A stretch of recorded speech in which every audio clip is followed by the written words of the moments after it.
আসসালামু আলাইকুম রহমতুল্লাহি ওবরকাতুহু। সুপ্রিয় শ্রোতামণ্ডলী, একটি গুরুত্বপূর্ণ বিষয় নিয়ে আজকে আপনার সামনে উপস্থিত হয়েছি। বেশ কিছু ভাইয়েরা বেশ কিছু আমাকে ভিডিও পাঠিয়েছে। বাংলাদেশের একজন ব্যক্তি যিনি সম্ভবত কোনো প্রবাসে আছেন, সজল বলে নাম। সম্ভবত তার কয়েকটা আমি ক্লিপও দেখেছি, ভিডিও বিশেষ করে হাদিস কেন্দ্রিক। তাতে দেখে মনে হলো তিনি কোরআনকে মানার দাবিদার, হাদিস শাস্ত্রকে পুরো অস্বীকার করে। তো যাই হোক, আমি প্রথমে একটা কথা দিয়ে শুরু করি। আজকে তার একটা 22 মিনিট একটা ভিডিও আমার কাছে এসেছে। আমি তার মধ্যে থেকে খণ্ড আকারে জবাব দেবো। মানে একত্রিতভাবে এত রকমের মিথ্যাচার, এতটা অজ্ঞতা করেছে, আলোচনা করতে গেলে ঘণ্টাব্যাপী সময় পার হয়ে যাবে। তো সময় স্বল্পতার কারণে তার ভিডিওর 5 মিনিট করে ধরে ধরে আমি পুরোটাই ইনশাল্লাহ জবাব দেওয়ার চেষ্টা করব। যাক, আজকে যে ভিডিওটার জবাব আপনার সামনে নিয়ে এসেছি, তার প্রথম একটি কথা মনে রাখবেন। ইসলাম শরীয়ত নির্ভর করছে কোরআন এবং হাদিসের উপরে ভিত্তি করে। দীর্ঘ 1400 বছর ধরে এইভাবে চলে আসছে। 1400 বছর পরে কেউ একজন মহাপণ্ডিত এসে যদি এই মানহাজকে, এই পদ্ধতির উপরে কেউ আপত্তি করে, জানবেন এর অন্য কোনো ষড়যন্ত্র শিকার বা জনসাধারণকে ষড়যন্ত্র চক্রান্তের মধ্যে ফেলতে চাইছে। 1400 বছর ধরে যেটা উপরে নির্ভর করে এসছে ইসলামী শরিয়াহ, এটাকে রদ করার জন্য বিভিন্ন কুযুক্তি দিয়ে কেউ যদি কোনো তথ্য দেয়, যে দেখবেন নিঃসন্দেহে কোনো ষড়যন্ত্র শিকার হয়েছেন তিনি, অথবা তিনি কাউকে করতে চাইছেন উদ্দেশ্যপ্রণীতভাবে। যাই হোক, আপনাকে একটা উদাহরণ দিয়ে বলি। ইসলামী শরিয়া এটা মানে নির্ভর করছে কোরআন এবং হাদিসের ওপরে। আর তাদের দাবি যে হাদিস জগৎটাকে অস্বীকার করে দেওয়া, শুধু কোরআনটাকে গ্রহণ করা। মনে রাখবেন, এই কোরআন এবং হাদিস একটা পাখির দুটো ডানার মতো। একটা ডানাকে কেউ যদি কেটে ফেলে, তাহলে একটা পাখি যেমন উড়তে সহজে আর সক্ষম হবে না, কেননা পাখির একটা বৈশিষ্ট্য, সে উড়বে, কিন্তু একটা ডানা কেটে দিলে সে গড়ে ছেড়ে চলে যেতে পারে, কিন্তু ওড়াটা তার দ্বারাই সম্ভব হয় না। তাই হাদিসকে অস্বীকার করা মানে ইসলামী শরীয়তকে অগ্রগতি থেকে দূরে রাখা। যে অনেকগুলো তিনি আর্গুমেন্ট, কুযুক্তি, কুতর্ক, বেদলিল, কোনো দলিলবিহীন নিজের মন গড়া অনেক কথা বলেছে। সাধারণ মানুষ যে তার আলোচনা শুনবে ভাববে, হ্যাঁ কি চমৎকার তিনি কথা বলছেন, একদম বই আকারে রিডিং যেমন পড়ে সে তোতা পাখির মতো আওড়াচ্ছে। কিন্তু এতটাই অজ্ঞতা, এতটাই মিথ্যাচার, এতটাই দুর্বল যুক্তি, এবং এতটাই মাঝে মাঝে তিনি হাদিসকে অস্বীকার করছেন এবং হাদিস থেকে তিনি দলিল দিচ্ছেন। এটা সম্পূর্ণ একটা লজিক্যাল ফেলাসি, যেটাকে তিনি যুক্তি মানে না, যেটাকে তিনি সহি ধরে না, যেটাকে তিনি দলিল ধরে না, কিন্তু সেটা থেকেই তিনি দলিল খণ্ডন করছে। এটা লজিক্যাল ফেলাসি ছাড়া কিছু নয়। আসেন, আলোচনা লম্বা করবেন, খুবই সংক্ষিপ্ত সময়ে কিছু আলোচনা তার শোনাবো, আপনারা একটু ধৈর্য ধারণ করে শুনবেন। এই 3 মিনিটে 4 মিনিটে ডজন খানিক তিনি ভুল তথ্য, মিথ্যাচার, অজ্ঞতা দেখিয়েছেন। আসেন কয়েকটা আলোচনা তার শুনি। প্রথম আসেন। সর্বপ্রথম ইমাম মালিক হাদিস সংগ্রহ ও সংরক্ষণের সফল ও আনুষ্ঠানিক উদ্যোগ নেন। তিনি মদিনার অধিবাসী ছিলেন। 93 হিজরিতে, অর্থাৎ নবীজির ইন্তেকালের 83 বছর পর জন্ম। তার জীবদ্দশায় বেশ কয়েকজন সাহাবী জীবিত ছিলেন, যাদের কাছ থেকেও তিনি হাদিস সংগ্রহ করেছেন। তিনি নিজে তাবেঈ বা দ্বিতীয় প্রজন্মের মুসলিম ছিলেন এবং তার সংগৃহীত বেশিরভাগ হাদিসের বর্ণনাকারী তাবেঈ ছিলেন।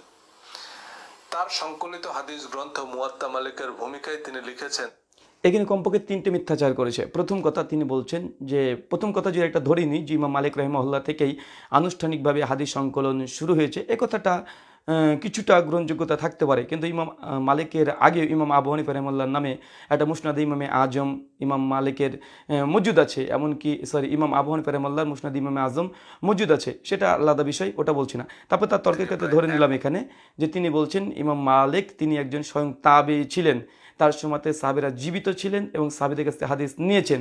এই 3টের মধ্যে 2টো মিথ্যাচার, সম্পূর্ণ নির্ভেজাল মিথ্যাচার। প্রথম কথা, ইমাম মালিক রাহিমাহুল্লাহ তিনি তাবেঈ ছিলেন, তিনি কোথায় পড়েছেন? কোরআনে কোনো আয়াতে আছে যে তিনি বলেছেন যে তিনি মালিক কি ছিলেন, বা কোনো হাদিস দ্বারা কি প্রমাণিত, অথবা কোনো মুহাদ্দিসগণ কি তাকে তাবেঈ বলে স্বীকার করেছেন বা কেউ বলেছেন যে ইমাম মালিক তাবেঈ ছিলেন?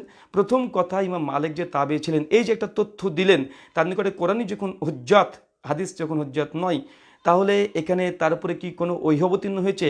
না ইমাম মালিকের যুগে এই সজল নামক এই ব্যক্তি উনি ছিলেন, যে দেখেছেন ইমাম মালিক তিনি তাবেঈ ছিলেন? কিসের ভিত্তিতে আর্গুমেন্ট? তিনি এই যে তথ্য একটি দিলেন যে ইমাম মালিক তাবেঈ ছিলেন, প্রথমত এটা মিথ্যা কথা। মুসলিমরা, কোনো আহলুস সুন্নাহ ওয়াল জামাত বা যে কোনো শিয়া বলেন, কেউ বিশ্বাস করে না যে ইমাম মালিক তিনি তাবেঈ ছিলেন। অথবা তিনি সাহাবীদের কাছ থেকে হাদিস শুনেছেন, চরম মিথ্যাচার। ইতিহাস না জেনে ইমাম মালিকের পরে একটা মিথ্যা কথা বলে দিলেন যে তিনি সাহাবীদের কাছ থেকে হাদিস নিয়েছেন। কোথায় হাদিস নিয়েছেন? কোথায় পেয়েছেন? কোন কিতাবে পেয়েছেন? না ইমাম মালিকের সময়তে আপনি ছিলেন। যদি হাদিস আপনার নিকটে হুজ্জাত নয়, দলিল নয়, প্রমাণ নয়, তো ইমাম মালিক যে তাবেঈ ছিলেন, তিনি সাহাবীদের কাছে হাদিস নিয়েছেন, এর দুটো তথ্য কোথায় পেয়েছেন? কে বলেছে? কোরআনে কোনো জায়গাতে আছে? বাদ দিলাম, তারপরে কি আপনি কি মানে কোনো ওহি আপনার উপরে অবতীর্ণ হয়েছে? যেহেতু ওহি একটাই, কোরআনকে মানেন, তো কোথায় পেয়েছেন এই তথ্য? এই ইতিহাস কোথায় পেলেন? এটা ঐতিহাসিকভাবে প্রমাণিত নয়, হাদিস থেকেও প্রমাণিত নয়, কোরআন থেকেও প্রমাণিত নয়। এটা সম্পূর্ণ সজল নামক এই ব্যক্তি, তিনি তার আর্গুমেন্টকে মজবুত করার জন্য তিনি ইমাম মালিককে তিনি তাবি বানিয়ে দিয়েছেন, সাহাবিদের সঙ্গে সাক্ষাৎ বানিয়ে দিয়েছেন। কেন? তিনি ইমাম মালিককে যে তাবি প্রমাণ করে দিতে পারেন, তাই দেখবে যে তাবিদের যুগ থেকে হাদিস নিয়ে এত মতনৈক্য, এত মতভেদ, তাহলে ইমাম বুখারী তো অনেক পরে এসেছে, আরও মতনৈক্য হবে। মানে এটা মিথ্যা দিয়ে তিনি তার আর্গুমেন্টকে যুক্তি খাড়া করছে, মানে ধীরে ধীরে মানুষকে ঢোকানোর চেষ্টা করছে, সম্পূর্ণ মিথ্যাচার। যাই হোক, এটা অজ্ঞতা, তাকে ফিরিয়ে নেওয়ার কথা দরকার এই কথাটা। এবং এতটাই অজ্ঞতা, আপনারা সকলে বুঝেছেন যে হাদিস নিয়ে যারা অভিযোগ করছে ইমাম মালিক তাবি ছিল কি তাবি ছিল না, এটাই তিনি জানেন না। সাহাবীর সঙ্গে সাক্ষাৎ করেছে কি করেনি, এটাই তিনি জানেন না। আবার তিনি হাদিস শাস্ত্রকে অস্বীকার করতে চাইছেন, কিন্তু সাধারণ জনসাধারণ কয়জন জানে? ভাববে যে হ্যাঁ, এই লোকটা বলেছে, মানে এটা ঠিক, চরম সুন্দর করে মিষ্টি ভাষীতে কথা বলতে পারে, মানে মানুষকে মন মজিয়ে দিবে। এমন কেন ভাই? সঠিক তথ্য দেন। আপনি হাদিস অস্বীকার করেন, আমার সমস্যা নেই, আপনি যা ইচ্ছা তাই করতে পারেন। কতজন দুর্গাপূজা করছে, কালী পূজা করছে, যিশুকে ঈশ্বর মানছে, করুক, সমস্যা নেই। কিন্তু মিথ্যা তথ্য কেন? মিথ্যা তথ্য কেন দিবেন? আপনি সত্য তথ্য দিয়ে আপনার যুক্তিকে আপনি উপস্থাপন করেন, আপনাকে এটা অধিকার আছে। কিন্তু মিথ্যা তথ্য দিয়ে আপনি কেন মানুষকে ভুল তথ্য দেবেন? ভুল তথ্য কেন? তথ্য সন্ত্রাসী কেন হবে এখানে? জি না, আপনি কোরআন যদি না মানেন আমার কোনো আপত্তি নেই, আপনি হাদিস মানেন না, কোনো আমার সমস্যা নেই, কে মূর্তি পূজা করছে আমার কোনো সমস্যা নেই, কিন্তু মিথ্যা তথ্য কেন দিবেন? ইমাম মালিক সাহাবী এই তাবি ছেড়ে কোথায় পেয়েছেন? তিনি কয়জন সাহাবীর কাছ থেকে হাদিস নিয়েছে, কোথায় পেয়েছেন? আজীব ব্যাপার। মিথ্যা কথা দিয়ে কেন আপনি এই বিভ্রান্ত করবেন? সত্য কথা বলেন, আর্গুমেন্ট শক্ত দেন, মজবুত দেন, আপনার কথাকে আমরা বিশ্লেষণ করে দেখব। আসেন তারপর 2 নম্বর কথা আরও কি বলছে। 1 লক্ষ হাদিস সংগ্রহ করেছেন। এই 1 লক্ষ হাদিস থেকে যাচাই বাছাই করে তিনি 1800 হাদিস মুয়াত্তায় স্থান দিয়েছেন, যার অর্থ হচ্ছে প্রায় 98,000 হাদিস তিনি গার্বেজ করে দিয়েছেন। মাত্র 1800 হাদিস তিনি মুয়াত্তা মালিকে মাত্র 1800 হাদিস সংকলন করেছে, আর তার মানে ইমাম মালিক 98,000 হাদিসকে গার্বেজ করে দিয়েছে। মানে এটা অন্য কিছু না, একটু অজ্ঞতার কারণে বলেছে। এই মূর্খটা এতটাও জানে না, এই ব্যক্তি এতটাও জানে না, মুহাদ্দিসদের নিকটে 1000 হাদিস মানে তারা মতন টেক্সটকে বলে না, তারা সনদকে বলে। আবারও বোঝাই, মানে যদি মূর্খ যদি হয় তো পদস্খলন ঘটবে, এ কথাই স্বাভাবিক। মূর্খকে পণ্ডিতি দেখানোর চেষ্টা করছেন তিনি। মনে রাখবেন সুপ্রিয় শ্রোতামণ্ডলী, ইমাম মালিক 1 লক্ষ হাদিস জানতেন, ইমাম বুখারী 6 লক্ষ হাদিস জানতেন। এর মানে কি? হাদিসের দুটো অংশ, একটা হচ্ছে মাতন মানে মূল টেক্সট, যেখান থেকে শুরু হচ্ছে আবু হুরায়রা রাদিয়াল্লাহু আনহু বলেছেন, রাসূল সাল্লাল্লাহু আলাইহি ওয়াসাল্লাম বলেছেন, এটাকে বলে টেক্সট, এটা হচ্ছে মতন।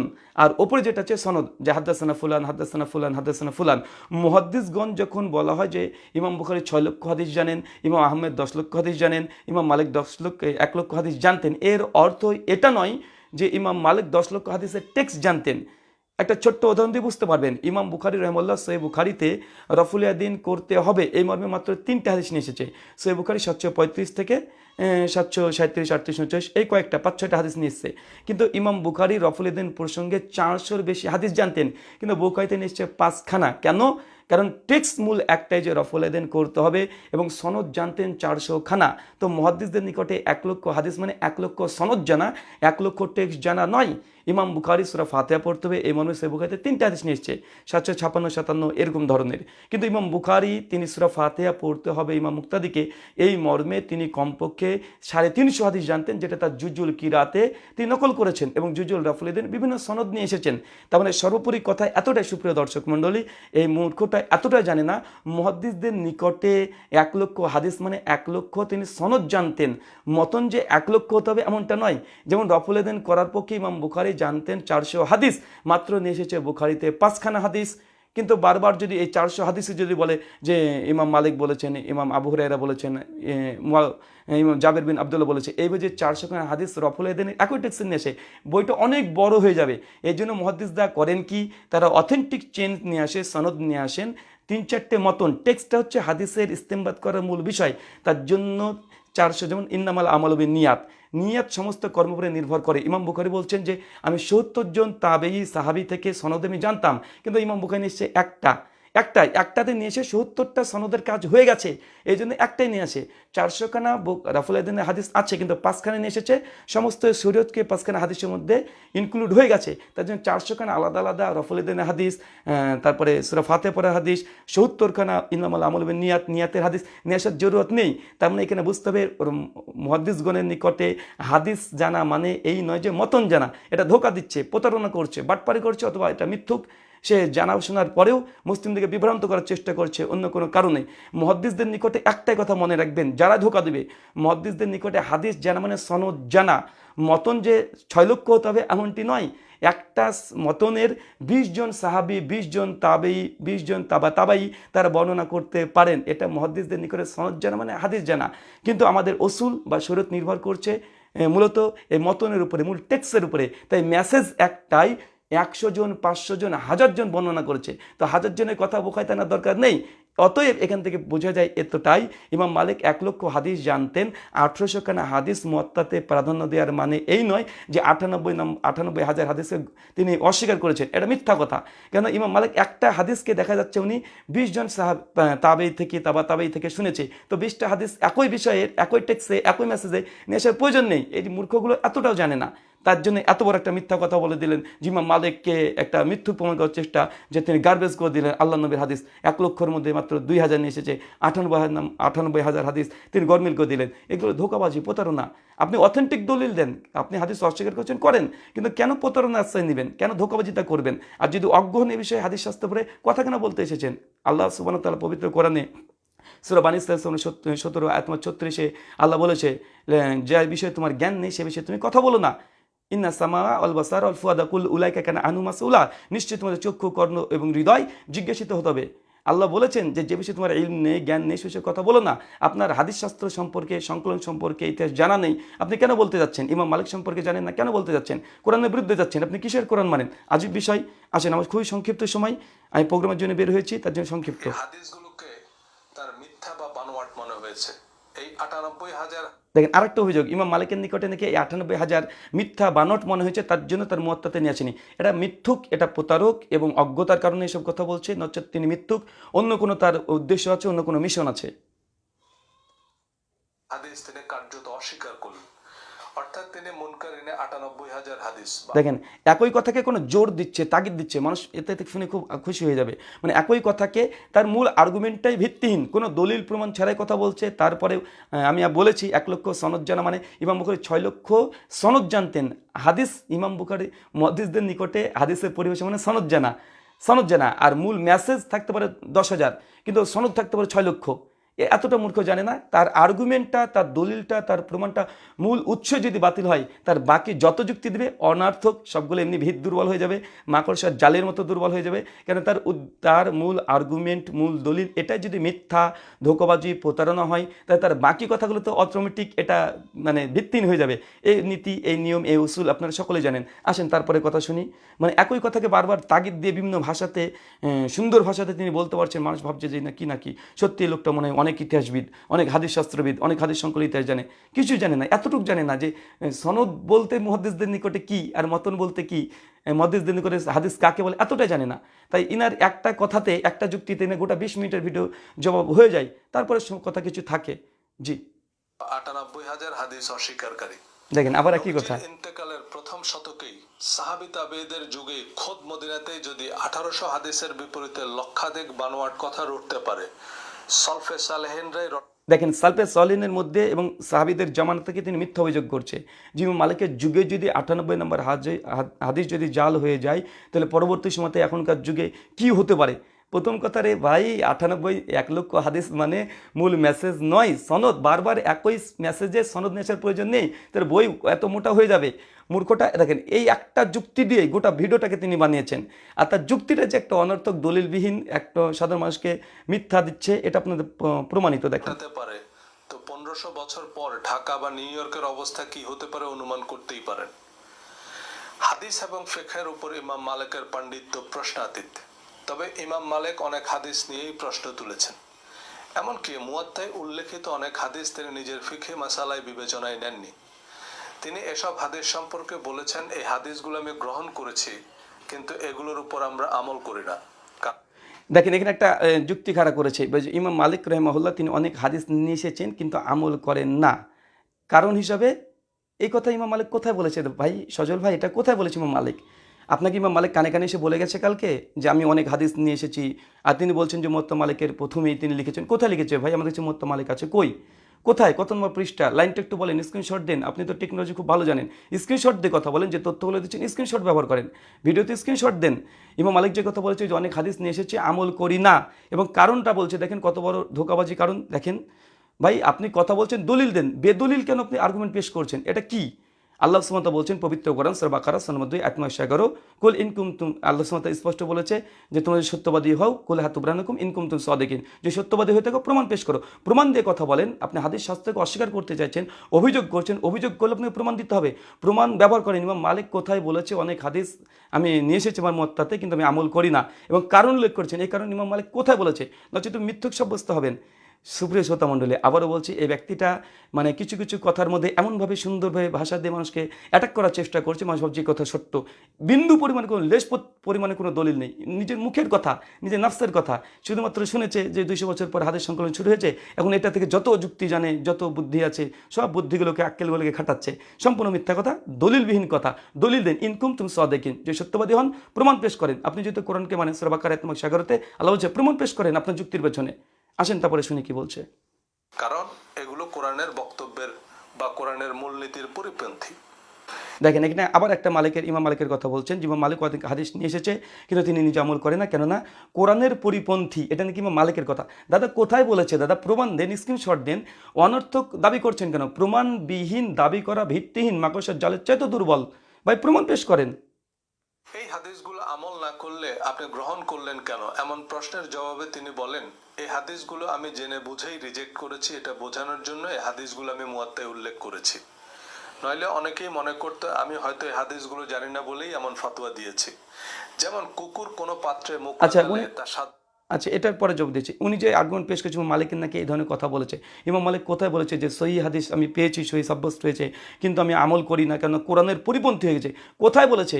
যতক্ষণ না বলবে এই ব্যক্তি মিথ্যুক বলে বিবেচিত হবে। আল্লাহ সুবহানাহু ওয়া তাআলা পবিত্র কোরআনে একাধিক জায়গাতে বলেছে, সূরা ইমরান 61, 62, 63 পর যে লাআনাতুল্লাহিল কাযিবিন, মিথ্যুকদের উপরে আল্লাহ লানত হোক। কোথায় বলেছে ভাই? প্রমাণ পেশ করেন। সুপ্রিয় শ্রোতা মণ্ডলী, ধোঁকা দিচ্ছেন কিভাবে দেখেন। দাবি করছে কোনো প্রমাণবিহীন, স্ক্রিনশটবিহীন। টেকনোলজি ভাই আপনি খুব ভালো জানেন, আপনি খুব টেকনোলজি ভালো জানেন। টেকনোলজি যেহেতু জানেন, আপনি স্ক্রিনশট ব্যবহার করেন, অথেন্টিক সোর্স দেন, দেখেন তারপরে কথা দেখেন। একবার ধুয়ে নিতে হবে এমন একটি হাদিস ইমাম মালিক মুওয়াত্তায় উল্লেখ করেছেন, কিন্তু এই হাদিস তিনি অকার্যকর বলেছেন। কারণ কোরআন, ইমাম মালিক নাকি 7 বার কুকুর যদি খাই, কোনো পাত্রে মুখ দেয় 7 বার ধুতে হবে, এই ধোয়ার কাজটা ইমাম মালিক নাকি হাদিসটাকে অকার্যকর বলেছে। আমার কাছে মুওয়াত্তা মালিক আছে, এখানে দেখতে পাচ্ছেন মুওয়াত্তা মালিক আমার কাছে দুটো এখানে আছে। কোথায় আছে ভাই? হাদিস নাম্বারটা বলেন। ইমাম মালিকের কোন প্রকাশনী? ইংলিশ হলে ইংলিশ বলেন, বাংলা হলে বাংলা বলেন, আরবি হলে আরবি বলেন, উর্দু হলে উর্দু বলেন। কত নম্বর হাদিসের আলোকে ইমাম মালিকের এই মন্তব্যটা আছে যে 7 বার ধৌত করা এই হাদিসটা অকার্যকারিতা, এটা গ্রহণীয় নয়? কোথায় বলেছে ভাই? দাবি করছেন হাদিস থেকে, হাদিসের রেফারেন্স দিতে কি হচ্ছে? আজীব ব্যাপার। মানে প্রত্যেকটা কথা তিনি দাবি করছেন প্রমাণবিহীন। অন্তত হাদিস নম্বর বলেন, পৃষ্ঠা নম্বর বলেন, স্ক্রিনশট ব্যবহার করেন। এত কিছু এখন আছে, দাবি করছেন অনর্থক। আজীব ব্যাপার। কুকুরকে অপবিত্র বলেনি। ইমাম আবু হানিফাও কুকুরের বিধানকে অন্যান্য প্রাণীর মতোই বলেছেন। কোথায় বলেছে ইমাম আবু হানিফা? কোথায় বলেছে ভাই? ইমাম আবু হানিফা রহিমাহুল্লাহ কোথায় বলেছে, কোন উদ্দেশ্যে বলেছে, কোন প্রসঙ্গে বলেছে? পেশ করেন।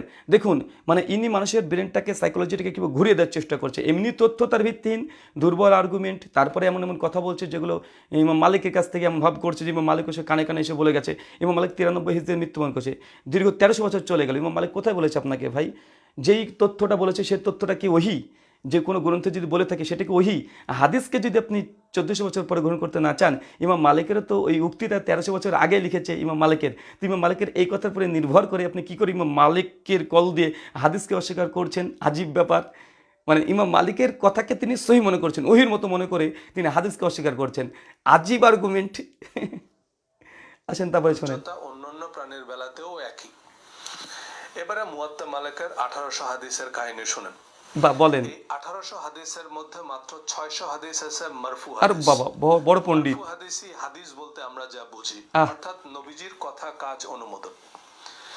600 হাদিস আছে মওকুফ হাদিস। মওকুফ না মাওকুফ। হাদিসগুলোর সাথে নবীজির কোনো সম্পর্কই নেই। এগুলো হচ্ছে সাহাবীদের কথা, কাজ, অনুমোদন। ইনি জানেন না যে মাউকিফ হাদিস কখনো কখনো মারফু হতে পারে, এতটুকু অসুল জানা নেই বা অন্তত কিছু অসুল হাদিসের গ্রন্থ গ্রন্থ পড়েন, কখনো কখনো সাহাবীরা যদি বর্ণনা করে, অনেক অসুল আছে, অনেক অসুল আছে আমাদের কাছে, মানে যারা হাদিস গ্রহণ করি এমনি গ্রহণ করলাম না, অনেক অসুল আছে আমাদের আর্গুমেন্টকে খণ্ডন করেন, অসুলে হাদিসকে খণ্ডন করেন, তারপর আপনার যুক্তি পেশ করবেন। মাউকুফ হাদিস কখনো মারফু হতে পারে এবং আছে, পরে ইনশাল্লাহ দলিল দেবো। মানে এতটুকু জানে না উসুল হাদিস সম্পর্কে, শুধু অতটুকু জানে যে হাদিস সংকলন হয়েছে আল্লাহ নবীর 200 বছর পর বা 100 বছর পর, এবং যত যুক্তি জানে অনার্থক যুক্তি এগুলো আউড়িয়ে চলে যাচ্ছে। আজীব ব্যাপার মানুষ। জি, তারপরে শোনেন। নবীজির সাহাবীদের প্রকৃত সংখ্যা কত? কয়েক লক্ষ। সাহাবী মানে যারা নবীজিকে সরাসরি দেখেছে। মদিনায় আধিপত্য প্রতিষ্ঠার পর এবং মক্কা বিজয়ের পর অনেকেই প্রাণ বাঁচাতে, সাধারণ ক্ষমা পেতে বা সরকারি দলের সুবিধা নিতে ইসলাম ধর্ম গ্রহণ করে, যারা প্রকৃতপক্ষে মুসলমান ছিল না। বাহ, কোরআনে মুনাফিকদের মানে আল্লাহ রসুলের জামানাতে যেসব সাহাবীরা অনেকে ছিল ইসলাম কবুল করেছে, মানে এখানে আবার সাহাবীদের উপরে তিনি একটা হস্তক্ষেপ করতে যাচ্ছে যে সাহাবীরা, অনেক সাহাবী আছে যারা মুনাফিক বলতে চাইছে, দলিলও পেশ করবে, আউযুবিল্লাহ, যারা আল্লাহ রসুলের সাহাবীর উপরে যেটা অভিযোগ করবে বা এদের কাছ থেকে আর কী আশা করা যায়? এরা ইসলামের বন্ধু না শত্রু, না ইসলামকে তারা কতটুকু বুঝেছে আপনারা বুঝতে পারবেন, তারপরে এনার কথা কতটা গ্রহণযোগ্যতা আছে আপনারা গ্রহণ করবেন। যে আল্লাহ রসুলের জামানাতেই কোরআনে একটা আয়াত আছে যে হ্যাঁ মুনাফিক তাদের মধ্যে ছিল, তার মানে সাহাবীদেরকে মুনাফিক বলার একটা অপচেষ্টা, এবং মানুষের মধ্যে ধীরে ধীরে পুশ করার চেষ্টা করছে যে হ্যাঁ তবে সাহাবীদের মধ্যে অনেক মুনাফিক ছিল, তারা হাদিস আল্লাহ নবীর নামে মিথ্যা বলতে পারে, মানে ওইটুকু আস্তে আস্তে ধীরে ধীরে পুশ করছে, খুব ছোট মানে সূক্ষ্মভাবে তিনি এইভাবে মানুষের ব্রেনটাকে অন্যদিকে মোড় দেওয়ার চেষ্টা করছে। আজীব ব্যাপার, প্রত্যেকটাই তিনি অনেক কৌশল করে শব্দগুলো চয়ন করেছে, এগুলো বোঝা যায়। কিন্তু সাধারণ মানুষ তারা সহজে জানে না হাদিস সংকলনের ইতিহাস, তারপরে তাই তো কোরআনে আছে এই ধরনের কথা, দেখেন বুঝতে পারবেন যে তার স্থূল প্রয়োজনীয় কীভাবে করছে। নিয়ে একটি সূরাই আছে, মুনাফিকদের সম্পর্কে বহু আয়াত আছে। সূরা তাওবা 97 নং আয়াত আল্লাহ বলেছেন, আল আরাবু আশাদ্দু কুফরান ওয়া নিফাকান, আরবরা কুফর ও মুনাফিকিতে কঠিনতর। আরবরা একই সূরার 101 নং আয়াত, আর তোমাদের আশেপাশের মরুবাসীদের মধ্যে কিছু লোক মুনাফিক, এবং মদিনাবাসীদের মধ্যেও কিছু লোক অতিমাত্রায় মুনাফিকিতে লিপ্ত আছে, তুমি তাদেরকে জানো না, আমি তাদেরকে জানি। সুতরাং নবীজির সময়ে অনেক ছদ্মবেশী মুসলমান ছিল, কিন্তু আমরা জানি না তারা কারা। নবীজির মৃত্যুর পর এরা ধর্ম ত্যাগ করে। হযরত আবু বকর রাদিয়াল্লাহু তাআলা, মানে এখান থেকে দেখেন আস্তে আস্তে বোঝানোর চেষ্টা যে সাহাবীদের মধ্যে অনেক মুনাফিক যেহেতু ছিল, কোরআনে হাদিস একাধিক জায়গাতে বলা হচ্ছে, এক্ষেত্রে মানে মানুষের ব্রেনটাকে একটু ঢুকিয়ে দেওয়া যে না সাহাবীদের মধ্যে খারাপ মানুষ ছিল, তারা হাদিস তৈরি করতে পারে, মানে সাহাবীদের জামাতে পরে একটা সূক্ষ্মভাবে ঘুরে কান ধরে তাদেরকে মুনাফিক প্রমাণ করা, অন্য কিছু না, মানে এটা ধীরে ধীরে ধীরে ধীরে ধীরে ধীরে মানে সাহাবীদের ব্যাপারের দিকে নিয়ে যাচ্ছে যে না তাদের মধ্যে কিছু মুনাফিক ছিল, মানে সাহাবীদের জামানাটাকে অস্বীকার করে দেওয়া, অথেন্টিসিটি থেকে দূর করে দেওয়া, অন্য কোনো পরিকল্পনা, এতটাই পরিকল্পনা, সূক্ষ্ম কৌশল। দেখেন তারপরে দেখেন কি বলছে। খেলাফতকালে এই ধর্মত্যাগীদের সাথেই রিদ্দার যুদ্ধ হয়। নবীজির সকল সাহাবীদের কথা, কাজ, অনুমোদনও কি শরীয়তের বিধান? হযরত যায়েদ রাদিয়াল্লাহু তাআলা আনহু ছাড়া আর কোন সাহাবীর নামই নেই কোরআনে, অথচ তাদের কথা, কাজ, অনুমোদন কোরআনের সমকক্ষ হয় কোন বিবেচনায়? এখানেই মানে এখান থেকে সাহাবীদের প্রতি অভিযোগ বুঝতে পারছেন আপনারা। কোরআন খুলবেন, সূরা বাকারা আয়াত 137, আল্লাহ বলছে ফাইনা আমানু বিমিসলিমা আমানতুম বিহি ফাকাদ ইহতাদাউ, যে তোমরা তাদের মতো ঈমান আনো তবে তোমরা হেদায়েত প্রাপ্ত হবে। আল্লাহ বলছে যদি তোমরা তাদের মতো ঈমান আনো তবে তোমরা হেদায়েত প্রাপ্ত হবে, মানে সাহাবীদের মতো ঈমান আনার কথা। সূরা নিসা আয়াত 155 আল্লাহ সুবহানাহু ওয়া তাআলা বলেছে ওমা ইশাকিকি রাসূল মিন বাদি মা তাবান্নাল হুদা ইয়াত্তাবি গায়রি সাবিলিল মুমিনিন, মুমিনদের পথ ছেড়ে দিয়ে যারা অন্য পথে ধাবিত হবে আল্লাহ তাদেরকে সেই দিকে ধাবিত করবে, তবে জাহান্নামে নিক্ষেপ করবে। সূরা তাওবা আয়াত 100 আল্লাহ বলেছে রাদিয়াল্লাহু তাআলা আনহু ওয়া রাদওয়ান, আল্লাহ সাহাবীদের উপরে খুশি হয়ে গেছে, রাজি হয়ে গেছে। আল্লাহ কোরআনে সূরা তাওবার 100 নম্বর আয়াতে বলে দিয়েছে, কিন্তু সাহাবীদের মধ্যে একটা জামাতকে তিনি মানে মানে মূলত অপবাদ দিয়ে গোটা সাহাবীদের জামাতটাকে সাধারণ জনসাধারণের কাছ থেকে বোঝানোর চেষ্টা করছে না সাহাবীদের মধ্যে অনেকে মুনাফিক ছিলেন। আবু হুরায়রা অনেক হাদিস বর্ণনা করেছে, হতে পারে তিনিও মুনাফিক ছিলেন, আবু মুসা আশআরী তিনিও মুনাফিক থাকতে পারেন, মানে এটা সূক্ষ্ম কৌশল, অন্য কিছু নয়, অন্য কিছু কৌশল নয়, একদম এতটাই। তারপরে দেখেন কি বলছে। শেষ নয়, প্রায় 250 মাকতু হাদিস আছে মুয়াত্তায়। মাকতু হাদিস হচ্ছে তাবেঈদের কথা, কাজ, অনুমোদন। তাবেঈদের সংখ্যা কয়েক মিলিয়ন। ইয়াজিদ, শিমার এরও তাবেঈ ছিল। চলে এসেছে মূল জায়গায়। স্বয়ং ইমাম মালিক সাহাবী তাবেঈদের বর্ণিত 98,000 হাদিস গ্রহণ করেননি। এখানে আবার সে একই যুক্তি, সকল সাহাবী ও তাবেঈ বিশ্বস্ত বা সত্যবাদী ছিলেন না, সেখানে তাবেঈদের কথা, কাজ, অনুমোদন। ইনি যুক্তি খাড়া করলেন কি ইমাম মালিক যেহেতু 98,000 হাদিসকে তিনি বাদ দিয়েছেন, তাই ইমাম মালিকের নিকটে সাহাবী তাবেঈরা সত্যের মানদণ্ডে উত্তীর্ণ হতে পারেনি, মিথ্যুক, এ ধোঁকাবাজ। কেন ইমাম মালিক, আমি আগেও বলেছি 1,00,000 হাদিস জানতেন মানে এই নয় যে 1,00,000 মূল টেক্সট জানতেন। ইমাম মালিক মুয়াত্তাতে মাত্র 1800 টেক্সট নিয়ে এসছে, আর সনদ এখান থেকে একটা হাদিসের 50টা সনদ ইমাম মালিককে জানা থাকতে পারে।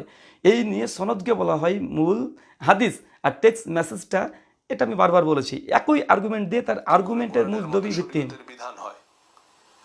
মুয়াত্তায় প্রায় 200 হাদিস আছে মুরসাল।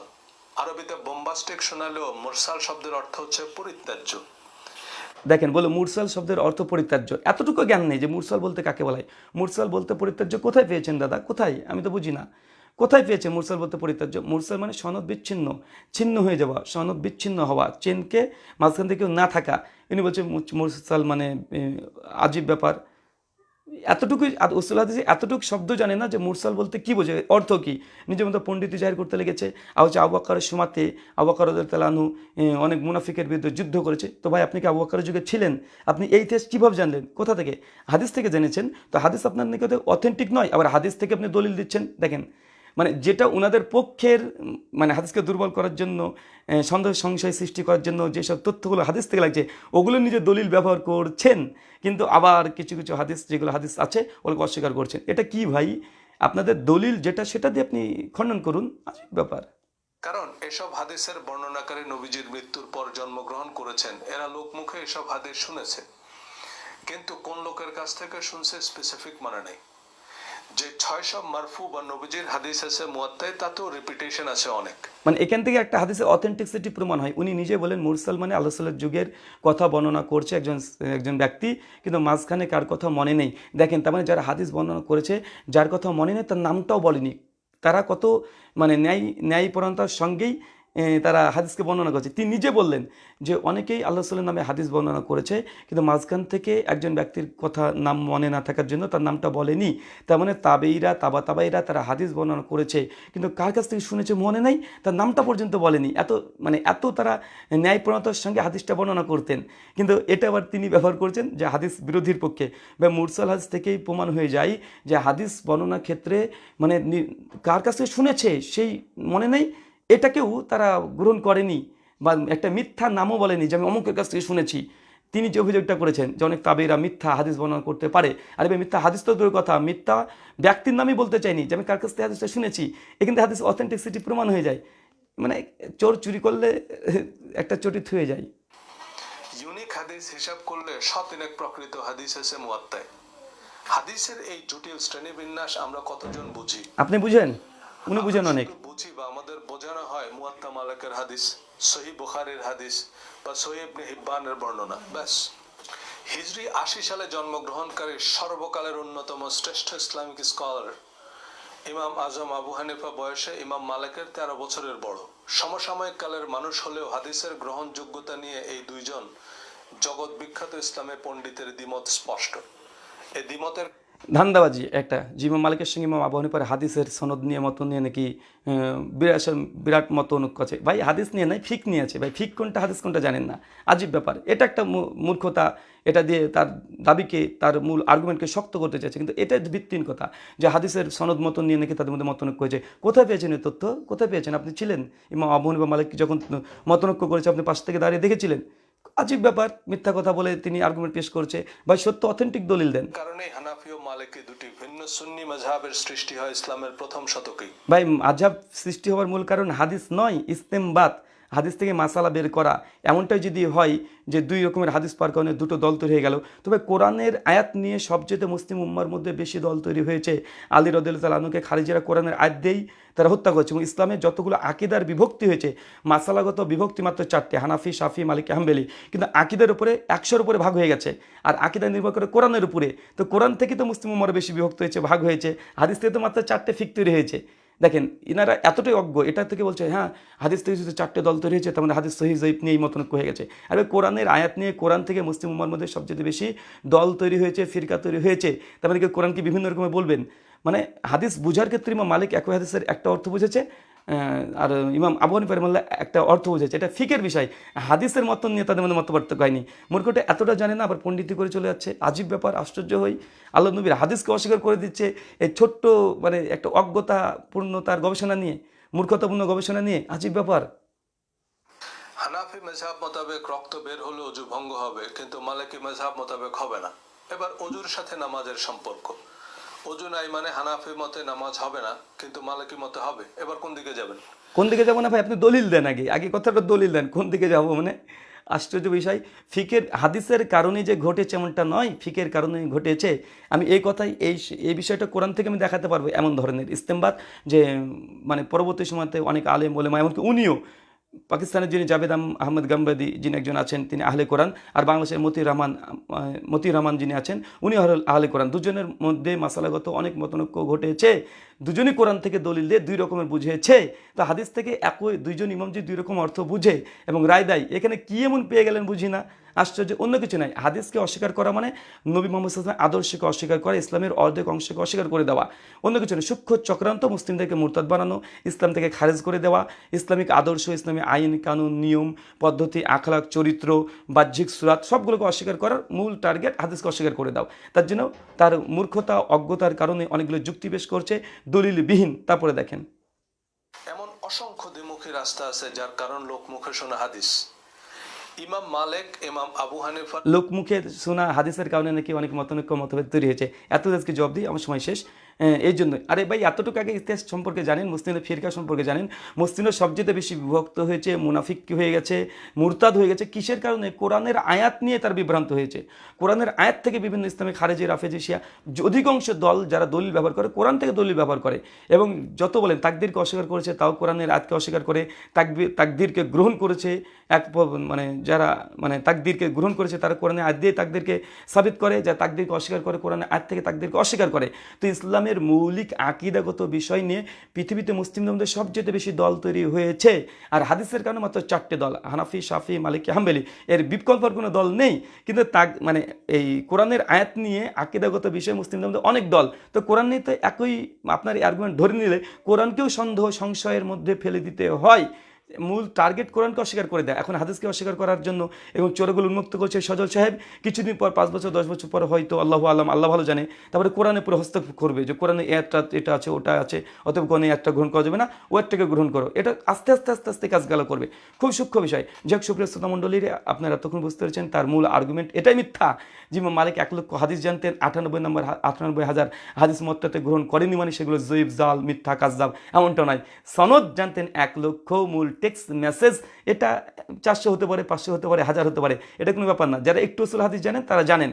তার জন্য উদাহরণ দিয়েছি, শুধু নিয়াত প্রসঙ্গে ইমাম বুখারী 70 খানা সনদ জানতেন, কিন্তু বুখারীতে একটা হাদিস নিয়ে এসেছে। এই 70 খান সনদ দিয়ে একই টেক্সট বারবার নিয়ে আসার কোনো যুক্তিই নাই। রফুলউদ্দিন করার 400 হাদিস জানতেন, মাত্র 5 খানে নিয়ে এসেছেন। বারবার একই টেক্সট নিয়ে এসে কী দরকার? আল্লাহ নবী রফুলউদ্দিন করেছেন, আল্লাহ রাসূল রফুলউদ্দিন করেছেন, কী দরকার ছিল? না, এটা মূর্খ ছাড়া আর কেউ প্রশ্ন করবে না। যাই হোক, আজকের মতো আমরা এখানে বিদায় নিচ্ছি। পরবর্তী সময়তে তার অকট্য জবাব ইনশাআল্লাহ আমরা দেবো। বিভ্রান্ত হবেন না। এই ব্যক্তি উসুল হাদিস সম্পর্কে, ইসলামী হিস্ট্রি সম্পর্কে ন্যূনতম জ্ঞান নেই। শুধুমাত্র কোনো উইকিপিডিয়া হয়তো বা পেয়েছে, অথবা কোনো শিয়াদের লেখা কিতাব পেয়েছে, অথবা কোনো ওরিয়েন্টালিস্টদের কোনো লেখা কিতাব পেয়েছে, হাদিসের সংশয় সৃষ্টি করে ওখান থেকে রিডিং তোতাপাখির মতো আউড়ে চলে যাচ্ছে দেখে দেখে। সম্ভবত আমার যা মনে হলো, তার কথা ভাষা শুনে, তার অ্যাটিটিউড দেখে, হাত পা নড়ানো দেখে মনে হলো কোনো প্রবন্ধ তিনি বসে বসে হয় আগে থেকে লিখেছে, তারপর তিনি রিডিং গড় গড় গড় গড় গড় গড় গড় পড়তে শুরু করে দিয়েছে। এটা মূর্খতা ছাড়া কিছু না। ওয়াকুল জাল হক ওয়া যাকাল বাতিল ইন্নাল বাতিলা কানা যাহুকা ওয়া মা আলাইনা ইল্লাল বালাগ। আসসালামু আলাইকুম ওয়া রাহমাতুল্লাহ।